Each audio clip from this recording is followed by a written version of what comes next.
এরে বন্ধু,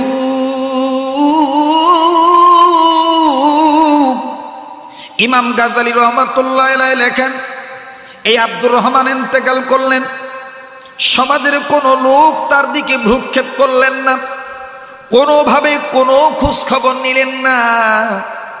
আব্দুর রহমানের স্ত্রী সারা রাত কান্নাকাটি করলেন। আল্লাহ, একটা ডাক দেন না। আমার স্বামীর লাশটা কি তাইলে জঙ্গলে ফেলে দেব? আমার স্বামীর লাশটা কি তাইলে নদীতে ভাসায় দেব? আল্লাহ গো, আমার স্বামীকে কি তাইলে আমরা মাটি দিতে পারবো না? ওইদিকে আল্লাহর ওলি ইমাম গাজালি ঘুমাইতেছেন, ফজরের নামাজ আদায় করার জন্য উঠবেন, কিন্তু আল্লাহর ওলি শেষ রাত্রে স্বপ্ন দেখলেন আল্লাহ পাক ইমাম গাজালি রহমাতুল্লাহি আলাইহি চমৎকার ভাবে ডাক দিয়ে বলতেছেন, গাজালি তুমি ওঠো। আব্দুর রহমানের ছবিটা আল্লাহ পাক সামনে আনাইয়া ইমাম গাজালিকে ডাক দিয়ে বলেন, গাজালি, আমি মাওলাই কারিম তোমাকে হুকুম দিলাম, এই আব্দুর রহমানের লাশ তুমি নিজের জিম্মাদারিতে দাফন কাফনের ব্যবস্থা করবা। আমি আল্লাহ তোমাকে অর্ডার দিলাম, এই আব্দুর রহমানের লাশের জিম্মাদারি আমি মাওলা তোমাকে দিয়ে দিলাম। বলেন সুবহানাল্লাহ।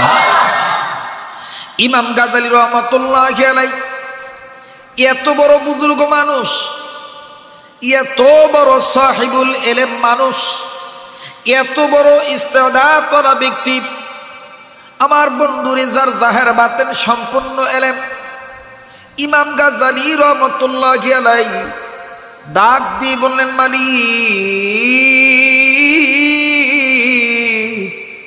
কি এমন আমল করেছে তোমার গোলাম, যেই গোলামের ছবি তুমি আমারে দেখাইলা? এই গোলামকে তো আমি তেমন চিনি না, গোলামের বাড়ি কই তাও তো আমি জানি না। ও আল্লাহ, এই গোলামের বাড়িঘর কোথায় তাও তো আমি জানি না। আল্লাহ পাক যখন বান্দাটিকে দেখায় দিলেন, ফজরের নামাজ আদায় করলেন ইমাম গাজালি। ইমাম গাজালি রহমাতুল্লাহি আলাইহি ফজর নামাজ আদায় করার পরে আল্লাহু আকবার, আল্লাহু আকবার আল্লাহর নির্দেশ পালন করার জন্যে এমন জোরে দৌড় মারলেন, এলাকার মানুষদেরকে ডাক দিয়ে বলতেছেন, আব্দুর রহমানকে, আব্দুর রহমান বাড়ি কই? আমার বন্ধুগণ কাছের মানুষ, কুলের মানুষ বলতে পারে না। ইমাম গাজালি এবার কথাটা পাল্টায় বলতেছেন, এটা লাগবে না, তোমরা কি বলতে পারো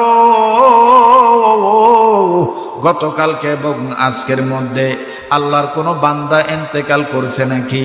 একজন লোক ডাক দিয়ে বলে, হযরত, গতকালকে সন্ধ্যার পরে আমি অমুক বাজারে গিয়েছিলাম, ওই বাজারে জানিয়া ওই বাজারে যাওয়ার পরে আমি আমার বস্তু খরিদ করার সময় শুনতে পেরেছি একজন আল্লাহর গোলাম ইন্তেকাল করেছেন, সেই গোলামকে নাকি সারা রাত কেউ কোথাও দাফন করতে দেয় নাই, ওই গোলামের লাশটা পড়ে আছে, ওই গোলামের লাশটা পড়ে আছে। আল্লাহর ওলি ইমাম গাজালি ডাক দিয়ে বলতেছেন, গোলামটা কোন দিকে? যেই লাশটার কথা তুমি শুনেছো সেই রাস্তাটা কোন দিকে? আল্লাহর বান্দা ডাক দিয়ে বলতেছেন, হযরত এদিকে। ইমাম গাজালি রহমাতুল্লাহ আলাইহি দ্রুত চলে গেলেন। দ্রুত চলিয়া যাইয়া, আমি শুধু বুঝাইতে চাই, অল্প সময়ের মধ্যে স্বল্প কথা দিয়া সহি গল্প করিয়া আমি আপনাদের মেজাজটা তৈরি করে দিতে চাই। ইবাদত করলে মাওলার মহাব্বত পাওয়া যায়, জিন্দেগিতেও পাবেন, মারা গেলেও পাবেন। আল্লাহু আকবার, আল্লাহু আকবার। ইমাম গাজালি রহমাতুল্লাহ আলাইহি দৌড়ায় চলিয়া যায়, ডাক দিয়ে বলতেছেন, কে কে কে? কোথায় মারা গেছে? তার লাশ কোথায়? আমাকে পরিচয় বলো, ঠিকানা বলো, জলদি জলদি জলদি করো। আমার বন্ধুগণ এলাকার লোকেরা ডাক দিয়ে বলতেছেন, হযরত, আপনি তো আমাদের এলাকার মুরব্বী, আপনি তো এই এলাকার বড় একজন বুজুর্গ মানুষ, হুজুর আপনি কেন এই লাশটা খোঁজাখুঁজি করেন? আব্দুর রহমানের কথা বলার জন্যে ইমাম গাজালি কান্দার ডাক দিয়ে বলতেছেন, আব্দুর রহমানকে তোমরা চিনো না? আব্দুর রহমানকে চিনেন শাহে রব্বানা। আব্দুর রহমানকে তোমরা চেনো না? আব্দুর রহমানকে চিনে শাহে রব্বানা। মাল্লাহুল মাওলা ফালাহুল কুল। আল্লাহু আকবার। আগে আমারে বলো, আব্দুর রহমানের বাড়ি কোথায়? ডাক দিয়ে বললেন, হুজুর, ওই তো আব্দুর রহমানের বাড়ি। এবার আব্দুর রহমানের বাড়ির কাছে যায় দেখলেন সালার চট দিয়া বস্তা দিয়া দরজা বানানো,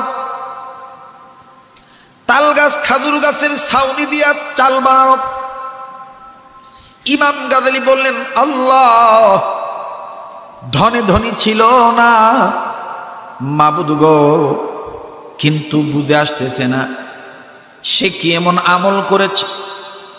ইমাম গাজালি নিজে নিজেই সেই সময় হয়তোবা এই কথা বলতেছিলেন যেই কথাটা ফরিদউদ্দিন আত্তার রহমতুল্লাহি আলাইহি, শেখ সাদি রহমতুল্লাহি আলাইহি, যেই কথাটা বাইজিদ বুস্তামি রহমতুল্লাহি আলাইহি, যেই কথাটা খাজা মঈনুদ্দিন চিশতি রহমতুল্লাহ আলাইহি, যেই কথাটা জালালউদ্দিন রুম রহমতুল্লাহ আলাইহি কত সুন্দর করে কথাটা বলে দিয়েছেন। মালে দুনিয়া খকে সারা রাদেহান, আখিরাত পরহেজগারে রাদেহান।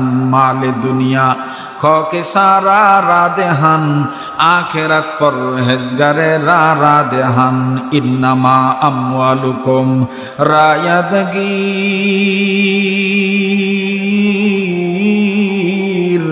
মাল মুলক ই জাহাঁ বরবাদগীর। আল্লাহু আকবার।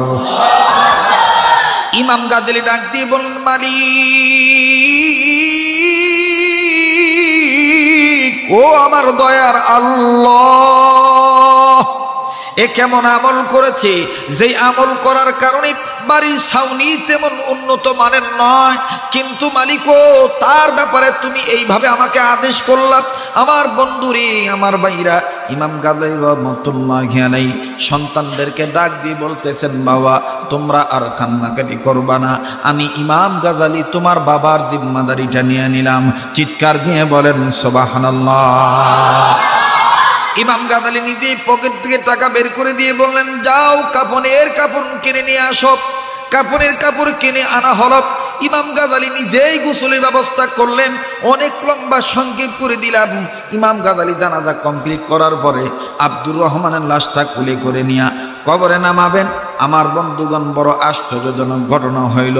ইমাম গাজালি কবরে নামানোর সময় ইমাম গাজালি নাকের মধ্যে গ্রান পাইলেন, কবর থেকে জান্নাতের গ্রান আসতেছে। কাউকে কিছু বললেন না। আমার বন্ধুগণ, মাটিটা সম্পন্ন করা হয়ে গেল, মাটি দেওয়া হয়ে গেল ইমাম গাজালি রহমতুল্লাহি আলাইহি। এবার মাটি দেওয়ার পরে সন্তানদেরকে ডাক দিয়ে বলতেছেন, বাবা তোমরা আমাকে একটা কথা বলো, তোমার বাবা কি এমন আমল করেছে যে আমল করার কারণে আল্লাহ পাক তোমার বাবাকে মাফ করে দিছে? একটু আমলের কথা বলো। সন্তানগুলি ডাক দিয়ে বলতেছেন, হযরত আমার বাবা তেমন কোনো আমল করে নাই, তবে আমার বাবার এমন একটা আমল আমাদের জানা আছে, ওই আমলের কথাটা আমরা আপনি শুনলে বলতে চাই। ইমাম গাজালি বললেন, কি এমন আমল বলো? সন্তানগুলি বললেন, হুজুর আমার আব্বা গরিব মানুষ ছিল, কিন্তু আমার আব্বা লেখাপড়া জানতো না। আমার আব্বা তেমন কোনো লেখাপড়া জানতো না। আমার আব্বা দিন আনে দিন খায়। আমার আব্বা গরিব মানুষ ছিল, কিন্তু আমার বাবার একটা আমল আমাদের কাছে জানা আছে। ওই আমল হলো, আমাদের বাবা সারাদিন কাটিয়া বাজারে বিক্রি করিয়া সন্ধ্যাবেলায় আনাজ তরি তরকারি কিনিয়া আমাদের বাবা আমাদের জন্যে বাজার সদা করে নিয়ে আসতো। আম্মাকে বলতো রান্না করার জন্যে, আমাদের আম্মা জান রান্না করত, কিন্তু ওদিক দিয়া আব্বা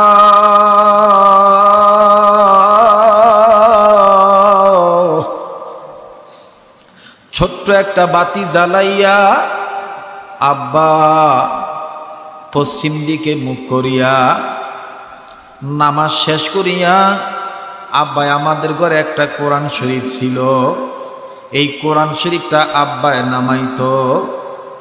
আব্বা নামাইয়া এই কোরআনের উপরে আঙ্গুল ঘুরাইতো, আর আঙ্গুল নাড়া নাড়া কোরআনের আয়াতগুলো এরকম নাড়াচাড়া দিত, আর চোখের পানি ছেড়ে কাঁদতো আর বলতো, মালিক তুমিও জানো আমিও জানি আমি মূর্খ, কোরআন পড়ার মতন যোগ্যতা আমার নাই, কোরআন পড়ার মতন যোগ্যতা আমার নাই। কোরআনের উপরে এরকম আঙ্গুল ঘুরাইতো, আয়াতগুলি নাড়াচাড়া দিত, পৃষ্ঠাগুলি নাড়তো আর বলতো মালিক। দেন না একটা ডাক, বলেন না আল্লাহ। আঙ্গুল নাড়াইতো আর ডাক দিয়ে বলতো মালিক। তুমিও জানো আমিও জানি আমি মূর্খ, কোরআন পড়ার মতন আমার যোগ্যতা নাই। হুজুর আমরা সন্তানরা নজর করে দেখতাম, আব্বাদান এরকম করে আঙ্গুল নাড়াইতো আর চোখের পানি দিয়া নিজের গাল ভিজায় দিত, চোখের পানির ফোঁটাগুলি কোরআনের পৃষ্ঠায় পড়তো। দীর্ঘক্ষণ আব্বা এই আমল করার পর এরপরে আব্বা কিছুক্ষণ পর কোরআন বন্ধ করিয়া বুকে জড়ায় ধরে বলতো আয় মালিক, আলেমদের মুখে শুনেছি হাসরের ময়দানে নাকি দুইটা জিনিস সুপারিশ করবে। এক নাম্বার তোমার নবী মুহাম্মদ, দুই নম্বরে তোমার নবীর উপরে যে কোরআন নাজিল করছো এই কোরআন।